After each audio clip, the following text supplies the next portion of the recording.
everybody, what's going on? This is Frank Chen with REIClub.com, and I want to welcome you to our podcast. Unlike other podcasts, we're not going to number our podcast just because we're going to be covering a large variety of things and doing a lot of stuff with this channel. Our goal here is to really get you face-to-face with real estate investors and experts all over the nation. And mainly, we want to ask the questions that you really want to know the answers to, the hard questions. And it's going to be a no-holds-barred kind of interview with our experts, and really, hopefully, we can cover some great information that you guys want to hear.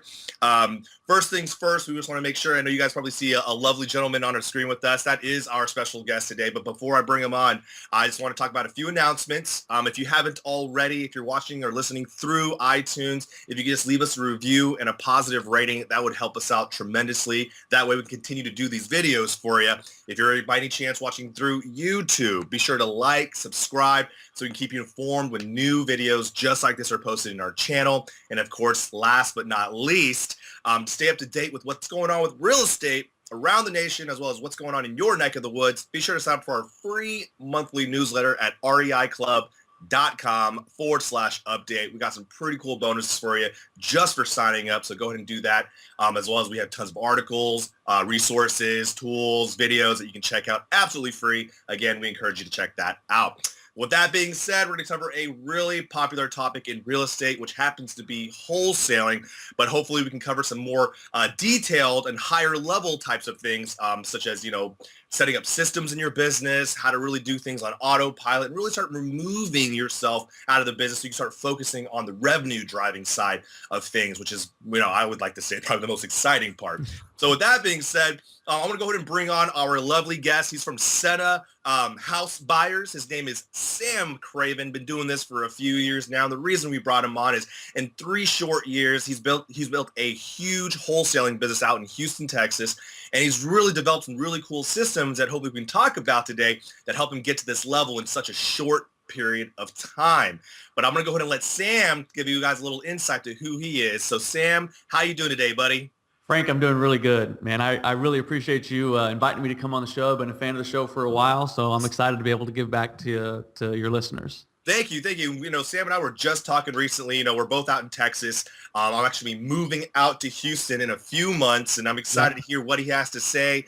Someone who's been in the market. And that's what we always try to tell you guys, is to really familiarize you with people who live in a different market than you. And it's really kind of like the quickest way. It's like the Cliff Notes of real estate. And that's what we're going to kind of talk about today. But, Sam, for those who don't know you, who might have just first jumped on and joined REI Club to listen in, can you give people a little bit more insight of how you got started? Was wholesaling your first? Did you stumble across wholesaling first, or where did you get started? So when we got started, we really got started with kind of like that higher level mindset, right? Where we knew we wanted to build something big. We didn't just want to do a couple wholesales a year, a couple flips a year, things like that. So we really started with that end game in mind, and it allowed us to grow at a relatively quick rate. But so starting back at the very, very beginning, right? Didn't really know anything about real estate, didn't really know what I was doing, didn't even know what a wholesale deal was. My wife and I bought a house in the Woodlands, which is kind of a northern suburb of Houston. We're kind of right out of school, like 1 year out of school. Didn't really have a whole lot of money, pretty much had a negative net worth if you consider all the other kind of trouble we got ourselves into when we were younger, right? Right. So we buy this house in the Woodlands. There was a crack house, basically, right? So paid $150,000 for this thing, got the appraisal back. The appraisal said that it was worth $180,000. And so I was like, wait a minute. I just took my net worth from negative to positive just by buying a house. And so that's really what kind of caught the bug for me personally. And it was about a year and a half later, I sat down, I'm kind of deciding kind of what I want to do in real estate. And I'm sitting down with my dad. I'm telling him, this is the plan that we have. This is what I want to do. And we agreed to start this business together. And so that was going on a little over 3 years ago. Yeah. Since then, we've done 140, 150 houses or so. Wow. And we'll do about 75 or 80 this year, depending on how good the rest of our month goes. And that's phenomenal. And so next year is going to be plans for even greater growth within the city of Houston, but also in other markets as well. That's fantastic. I know a lot of people probably doing real estate doing maybe one, maybe two deals every so often. Right. So they're probably asking themselves, are you doing this on your own? Like, do you Yeah. have a small little team? How are you able to do 80 deals in a city of like Houston?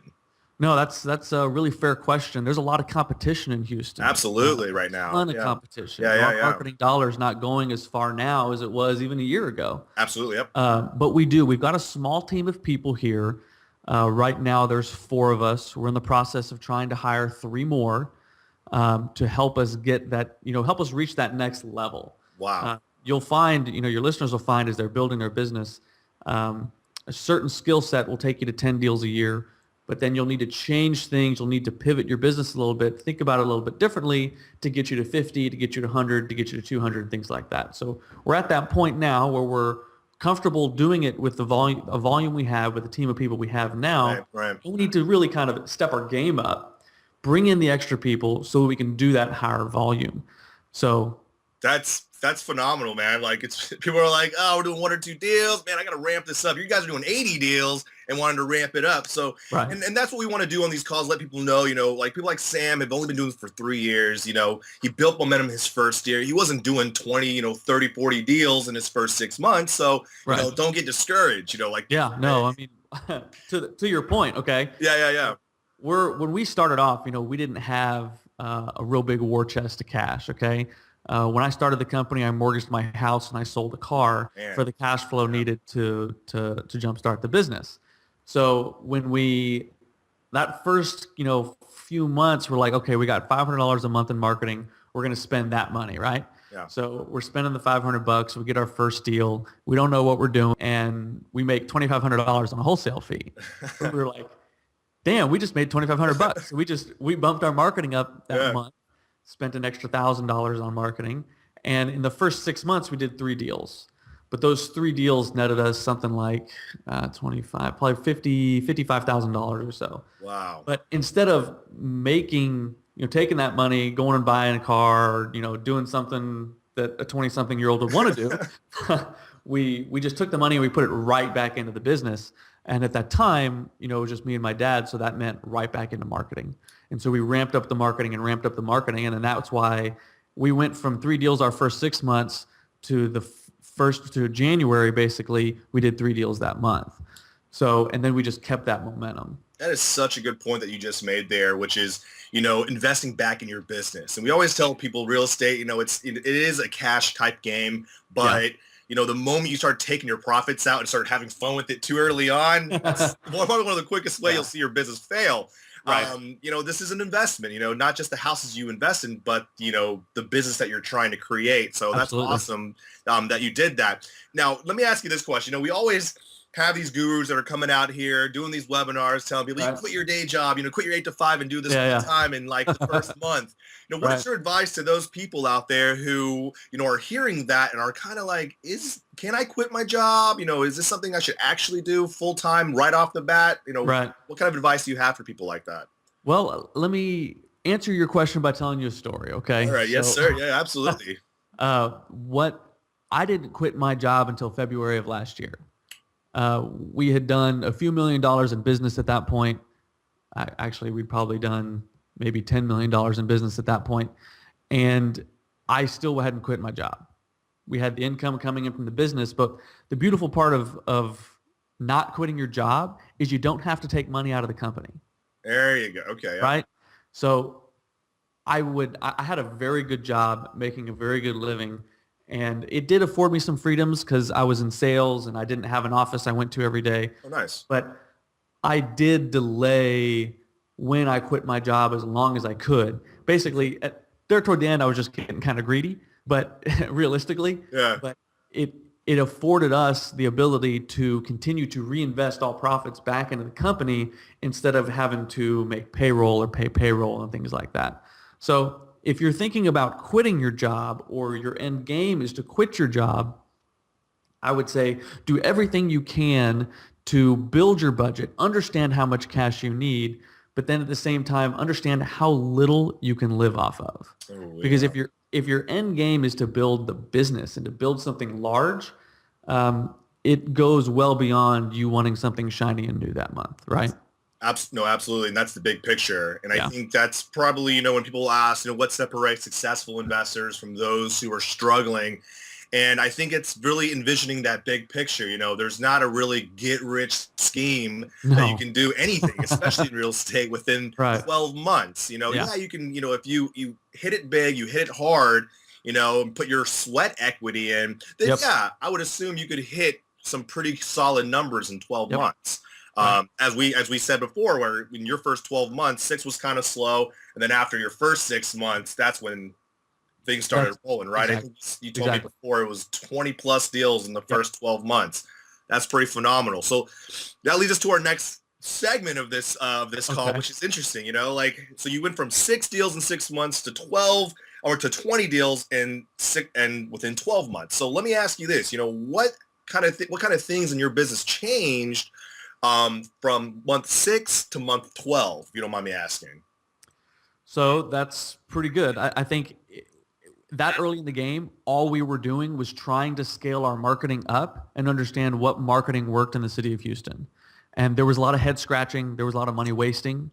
Okay. Our first 18 months, I think we wasted about $25,000 or $30,000 on marketing that didn't work. Oh, geez. At all. We should talk. We should talk about what those were. So, well, it's just that was real regional. I was getting probate lists from a list provider that doesn't have good probates for Harris County, where I am. Yeah. And we didn't know that until we were too far in, right? Yeah, yeah. So that's one thing. When I'm thinking back to the 0 to 6 month and then 6 months to 18 month, everything was so marketing focused in our business. Rightfully or wrongfully so. We knew marketing was the driver for our company. We think of our company now as two things. One, a sales company. Right. The sales process of actually buying houses and then selling on the back end. And number two, a marketing company. So at the time, we were singularly focused on marketing because we knew if we spent $1 on marketing, we'd get $8 back. So it was ramp up, ramp up, ramp up, ramp up. Yeah. See if we can get the income in. Now our mindset has shifted. So we've shifted to really focusing on running the business as a business, and where our mindset has come of thinking of our sales as a sales and marketing company, and all the things that's afforded us in the way of processes, training, bringing in the right people, and of course the scalability of the business. So the focus you guys originally was marketing, kind of basically building a foundation, right? Right. And once that was sort of pretty much on systematic and automated, you're able to focus on the actual sales, right? That's a really good way of putting it, is saying that marketing is the foundation of the business. And that's I'm sorry, go ahead. I didn't mean to cut you off. I was going to say, that's really what we focused on in the beginning, yeah. What would you say, like percentage wise, year 1 to year 3, how much has your marketing transitioned percentage wise, right? If it was like 50-50 marketing versus sales into year 3, which is probably now still like the amount of focus and intention that you had to put on it. So I would say it's changed drastically. We revisit our marketing once a quarter. Okay. Oh, wow. Okay. Instead of every day. Hey, what? The phone didn't ring today, right? Yeah. Doing it in the beginning, or when did those letters drop? You sure that was today? Like, how come the phone's not? Yeah. Like, are we gonna get a lot of calls this week? Right. Yeah. I think that has really contributed a whole lot to the growth of our company as a whole, because we're no longer focused on how to eat tomorrow.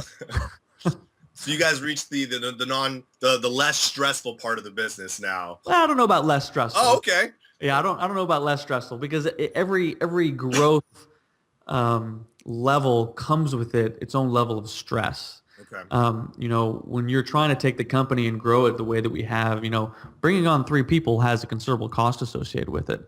Absolutely. And you need to get your ROI on those people, and you need to make sure that those people are going to be the right people. They're going to be with you long term. So I would say the stress changes. It doesn't get less stressful. I'm not going to. Yeah, it's just a different kind of stress. I got you. So you mentioned having 4 employees, or people working with 4 people right now when you guys started out, looking to build 3 more, 10 or less, which I think is it's already pretty big for, I know REIClub functions on, I think, like 4 to 5 people as well. Right. So you can do a lot of stuff with 5 to 10 people. Right. So let me ask you this, for those out there who are looking to build a team, they're in a similar position as you right now. Do you have any suggestions on ways or softwares or systems that you use to manage your team better? Sure. So a good CRM Okay. And a good CRM, whether that's Freedom Soft, Zoho, I'm drawing a blank on a few of the other ones that are out there, Yeah, like but Entreport. You got some other like simple yeah, one, but Infusionsoft is probably the main one that most people hear about. right. We use Zoho. It's so customizable. It's a pain in the butt, but we've been able to make it ours after working with it for a long time. But I would say the CRM is really important in the beginning to manage the people because you can track leads going in, you can track who's followed up with the leads. Right. We also track our buyers on that side, so our buyers list is tracked through Zoho. We can understand what our buyers are looking for, who's built the relationship with the buyers, what kind of deal they want, and so we can just track a lot of that stuff inside that CRM. Gotcha. So the people who are helping populate your CRM, let Right. me ask you, what positions have you filled? Like what have you found to be an essential? Like, hey, Sure. Sam doesn't want to take care of this. You're going to take care of this. Well, okay, so that's one way of thinking about it. The other way is I got to find someone who's better at it than I am, Okay. Yep. right? Yeah. Yeah. Yeah. Because there's only so many things I can do. There's a lot of things within the company that my partners and everyone else will tell you, don't let Sam do it, okay?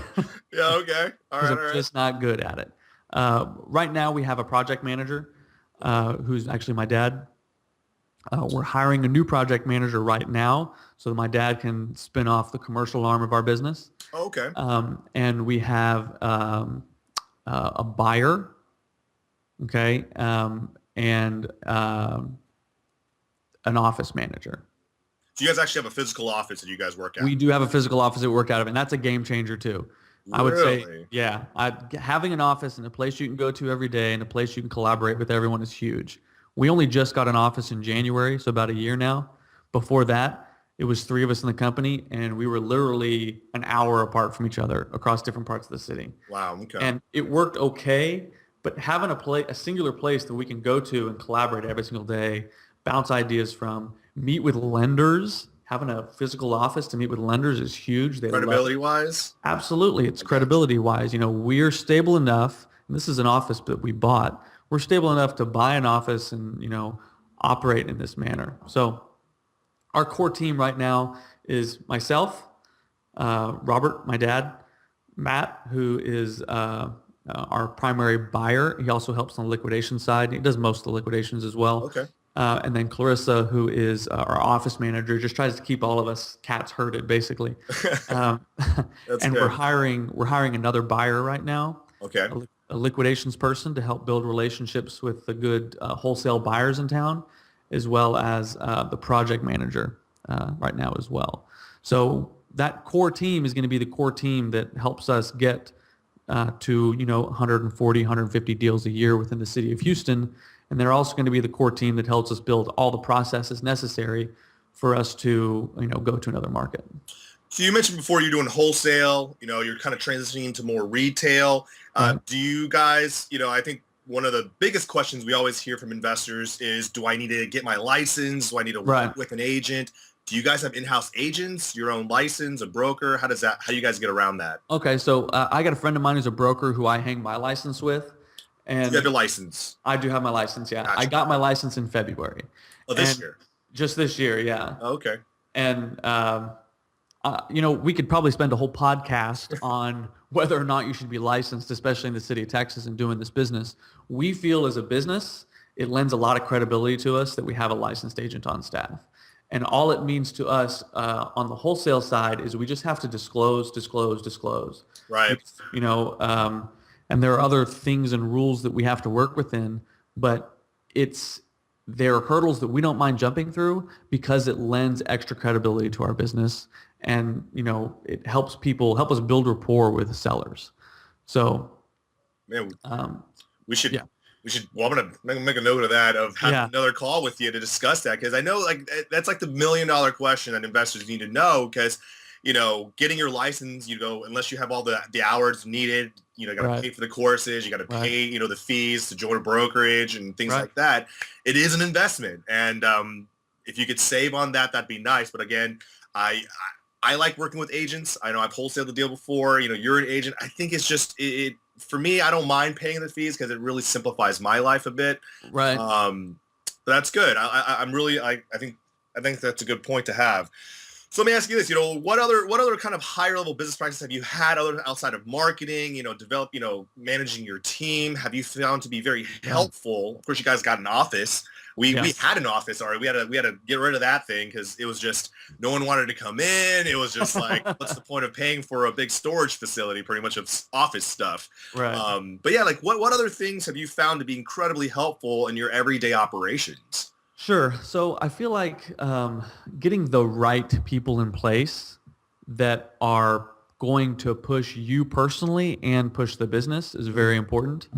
And once you have the right people in place, it's the right process. Okay.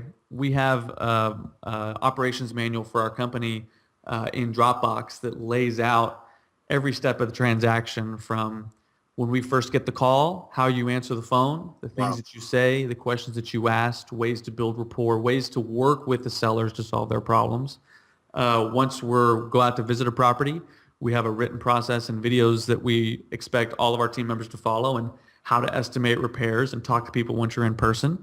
We have processes for putting the house under contract. We have processes for working with title companies. We've got processes for when we go to sell the property, wholesale the property, renovate the property, retail, like you get the idea. Okay. Yeah. All of this stuff is written out in gross detail. Did you develop this yourself over the years, or? So this has been developed between myself and all of our team members. So like, as you can imagine, I don't go to a lot of properties anymore. So Matt, who does most of our buying, he and I sat down and basically typed all this stuff up, figured it all out, and kind of then bounced ideas off each other. And these are basically the standards of practice that we want all team members going forward for the life of Senate house buyers to follow. And when we put it all down in writing like that, then it makes it 10 times easier when we decide to go to another market, wherever that is, to hire someone that's of good character and believes in our mission, to then say, this is the process that you got to follow. So basically, we're able to take our business in Houston, rubber stamp it in another market. Once we get all the kinks worked out with our processes here, and we have our core team here. So to your question of the higher level business practices, I would say that's something that we've been working really hard to do this year, is prep ourselves for a new market. Yeah. And basically learning and screwing up how to write processes and get people to follow them. So, and that's, you cover another great point, which is, being able to reproduce results, right? Positive results, profitable results. You have to have these systems in place.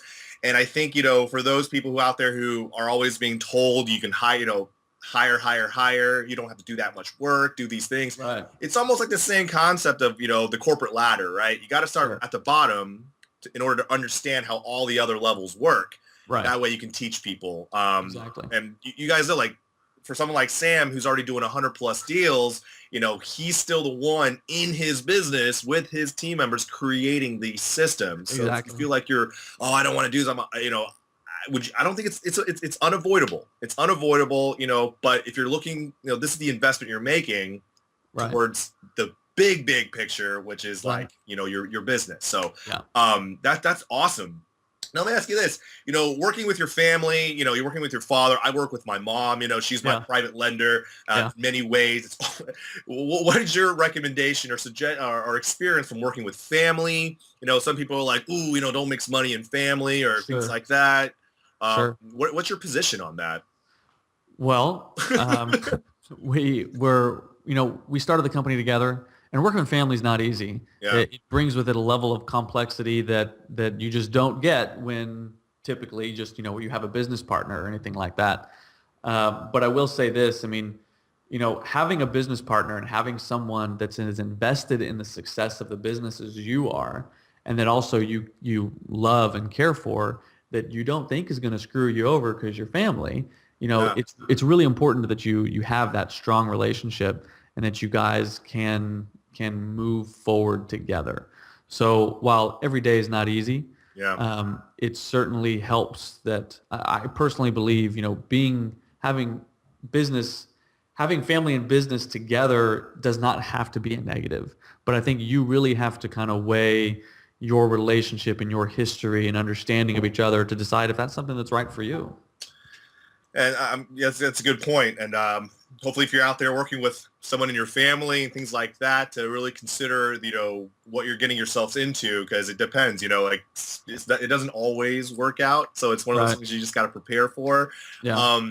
I did make a note here, Sam. And it says expansion plans, brand model. Give me a little idea of like where Center House is looking to go in the next 2 to 3 years. I know. Are you all planning on staying in Houston? If people were looking to maybe, oh wow, he's doing a lot of deals. He's looking to do some partnerships outside of Texas. Give us an idea of where you guys are trying to go with Center House buyers. So exactly what that's going to look like, I don't know. Okay. I will say that we will be expanding to other markets within probably the next 18 months. Okay. But exactly what that looks like, I don't know.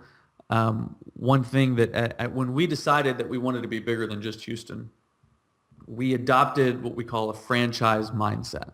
Okay.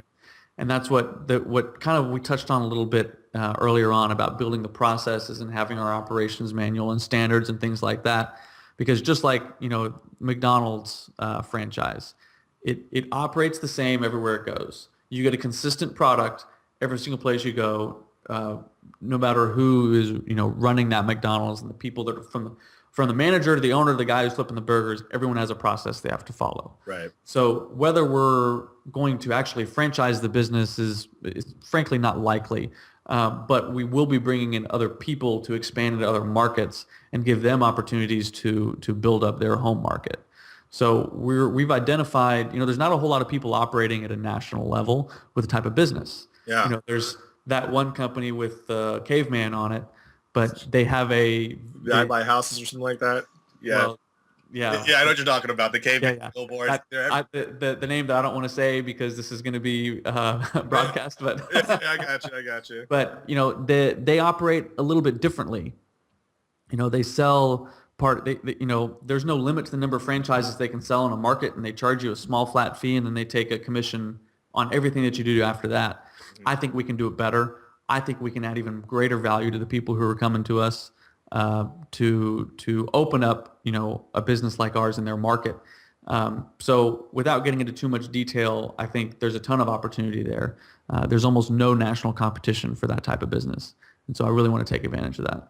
Absolutely. So, for our users out there who've continued to hear that wholesaling is, it's still the great place to get started, where do you still agree with that? With where the market is heading in the next 5 to 10 years, do you feel like even in Houston or surrounding areas, do you have confidence that, man, yeah, wholesaling, keep, if that's what you want to do, you're in a safe place. What's beautiful about wholesaling is it's recession proof. Okay, there's always going to be buyers. The low part of the market, there's always going to be buyers. The high part of the market, there's always going to be buyers. You just have to adjust your criteria. So I don't think it matters when you want to get started or what part of the market cycle that you're in or what part of the country you're in. You can always wholesale properties. So we got started wholesaling.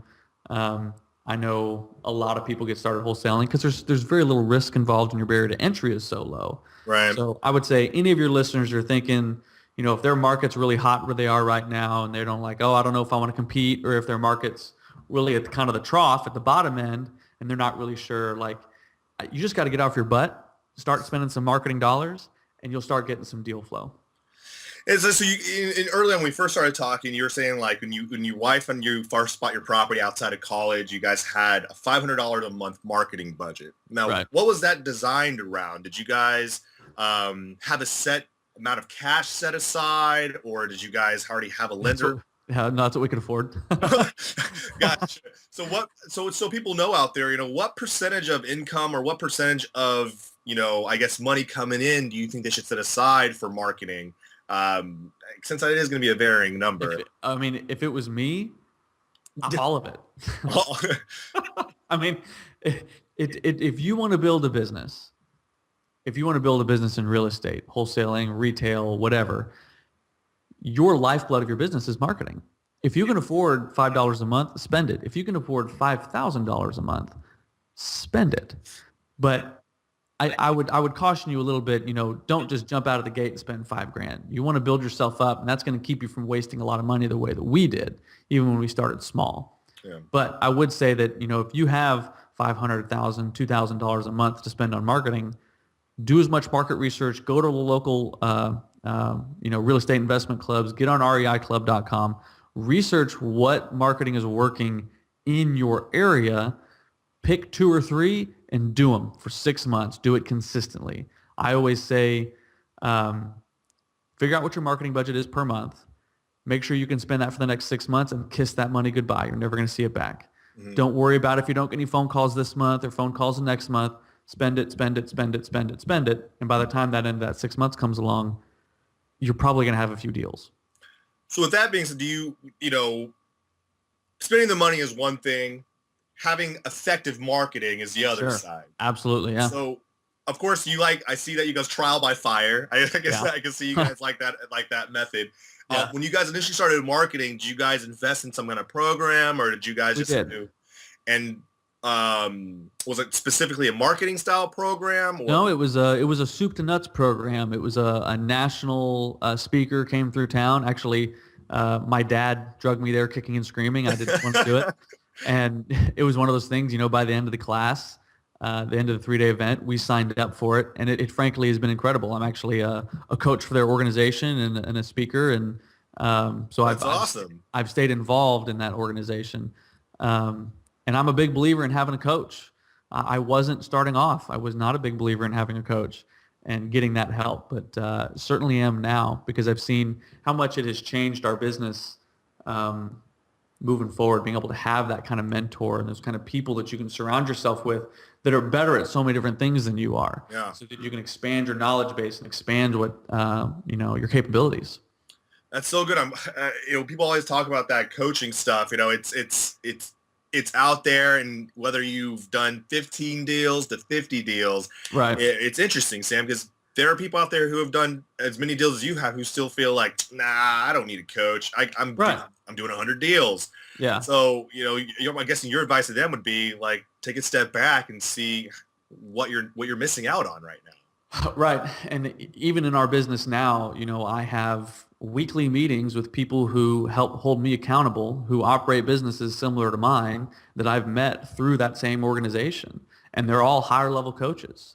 So I never stop learning. I can never stop surrounding myself with people who are succeeding at a high level, because that's only going to make me better. It's only going to make our company better. So I know a lot of people like to talk, a lot of crap about the mentorship programs and the coaches and things that come through. And while a lot of them are probably pretty terrible, you got to do your own due diligence and find one that you like that's going to be able to push you further. I mean, it's the same reason why professional athletes still have coaches and still have mentors that help them. It's the same thing, guys. I mean, we're trying to operate at a high level. We're trying to be the best that we can. We got to surround ourselves with people who are going to push us. I remember watching a webinar a few years back, and they were it was one of those pitching like a coaching program. And I remember this image. It was so vivid. It was Michael Jordan standing by Phil Jackson. And then of course, that he's, Michael Jordan's won so many MVPs, championships. Even someone as great as Michael Jordan was still taking advice and, learning from his mentor and coach, which, I think is a testament to this process. You really need to, put your pride in check and understand, it's not just about me, especially if you have other people working under you. They're here to help you grow. And that's kind of the process of growing. So that's awesome. I didn't know you had a coach, for doing this for 3 years. Is he someone that's local for you, or? So it's, like I said, it's a big organization. Am I allowed to say it on the air? Sure. Well, we can mention it. Maybe just a quick little plug there. Okay. Well, yeah, it's through Fortune Builders. Oh, okay. Great. We've done stuff with them before. Yeah. We like Dan Merrill. Yeah. Exactly. Yeah. Dan's a cool guy. Awesome. That's awesome. Yeah. Great. How long have you been with them for? You said since January, February? No, actually, I've been with them since dang near 3 years now. Oh, so you got him on when you guys first started out. Yeah. That was very, very beginning. We started with them. Yeah. You gonna go the TV route too? You're going to join No. the TV route? No? No, I'm not planning to get on TV. There's a couple other coaches. I think one of the other coaches, her program actually starts today through Fortune, or maybe this week sometime through Fortune Builders. No, I'm not planning to go through TV, but I am planning to become a speaker for them, speak at some of their events. Oh, right. Yeah, coach more people through basically like classroom environment. So no, this is really helpful because sometimes, like REI Club, people always think, oh, you have your own products. No, we're more of an information hub. We like to provide you guys with the resources you need, connect you with the speakers who we feel like we vetted and like, we feel comfortable having them tell you guys what's up. And, Fan and their organization were one of the people we've worked with before, and they're just a phenomenal group. So I'm glad you guys are with them. That's awesome. Well, I appreciate you saying that. Yeah, it's what I love about them is, when we're starting off, we're like, how do we spend $500? How do we get our marketing? And, now as I've grown, they're helping me grow as a speaker. They're helping me grow as a coach. They're helping me grow as a leader in my own company. Yeah. As well as, when we're starting this commercial part of our company that I alluded to earlier about that my dad's going to start, it's like they're there to help us do that as well. And if I need to get on the phone with one of the principals of Fortune Builders and ask them questions about, the ways that they work with realtors in San Diego, which is where they run their business and they flip about 150 houses a year, I'm able to make that phone call and talk to them. Yeah. So as we have grown, as our business has grown, that organization has been able to grow with us. And that's been huge. So let's talk about this real quick. Like we're coming down to the half hour. I just wanted to know, if there are investors who are listening, who are based out of the Houston area or maybe in the Texas area, if there's ways, or do you partner with people, or are there, is there any ways for people to get a hold of you for any specific business opportunities? Yeah. So the easiest way to get a hold of us is through my email, which is SENNA housebuyers.com, senahousebuyers.com. You can get on our website. Phone number's on there. The 713 number on there rings direct to me, the office number. You may get Matt if I'm out of the office or something like that, but he's more than capable of helping you. We're always looking for lending partners, people who are looking to lend us money as we're growing our business. I think we've borrowed something like $6 or $7 million at this point and paid back most of it. The only stuff that hadn't been paid back is, our current inventory. Always looking for opportunities to buy houses in the Houston market. So if you want to reach out there, happy to talk to you there. Otherwise, you want to just talk about real estate, I'm happy to talk to you about real estate too, if you just want to call and chat. So Sam at senahousebuyers.com is the best way to get a hold of me. Cool. And the website, I'm guessing just senahousebuyers.com. Yep, senahousebuyers.com. Awesome. Yeah. Well, Sam, I want to thank you, man. This was such a fun time to get a hold of you. And I learned a lot about you today and, what you're doing out in Houston. And then when I come out there, I definitely want to hit you up and maybe take you out to coffee and kind of see what you're doing out there and kind of the houses that you're wholesaling, because maybe we can have like a segment 2 where it's me and Sam side by side walking his properties. That'll be a good time. I think it's great. Frank, when you come out to Houston, you're always welcome. Come on by the office. We'll sit down, chat. And see if we can make some money together, man. That sounds good. Anything about making money is always on my top priority list. So I appreciate you considering that. I appreciate that. Yep. So, guys, thank you so much for tuning in and really staying along with us. We really hope you enjoy our podcast moving forward. Again, if you're watching through YouTube, leave us a like, a comment, subscribe so we can keep you informed. Of course, keep an eye out for more videos from us. Visit our website at REIclub.com. Sign up for our newsletter. You get some cool bonuses. We're going to throw them your way, and as well as keep you up to date with all kinds of cool stuff that's going on in real estate all over the nation. And again, to Sam Craven at Sena House Buyers, thank you so much for your time today, man. It was just a great pleasure for us covering great stuff. So with that being said, we're going to conclude our call. We wish you guys great investing. Take care, and we'll talk to you next time. Bye-bye, everyone.